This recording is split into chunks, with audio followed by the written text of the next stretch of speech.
Quand on a plusieurs enfants à la maison, c'est inévitable, il y a des bagarres. Alors quand on entend hurler, quand on entend les cris, quand on entend qu'ils en viennent aux mains, ben voilà, on intervient et notre premier réflexe après les avoir séparés, c'est de leur demander de s'excuser.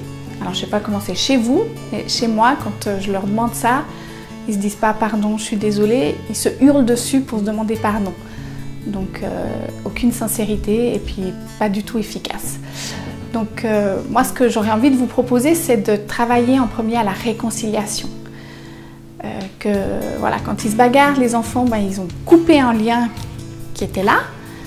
Et l'idée c'est de rétablir ce lien et ensuite discuter de ce qui s'est passé, du pourquoi, du comment, de comment faire autrement. Alors, un des moyens de travailler à la réconciliation entre les enfants, c'est d'aller sur leur terrain, et leur terrain, c'est le jeu. Donc, on se met à leur niveau, on se remet par terre, on joue avec eux à ce qu'ils étaient en train de jouer, Playmobil, petit Lego, ou alors à carrément autre chose, leur lire une histoire, prendre un jeu qu'ils aiment bien, rire avec eux. C'est aussi chouette de rire avec eux parce que ça rétablit un lien fort.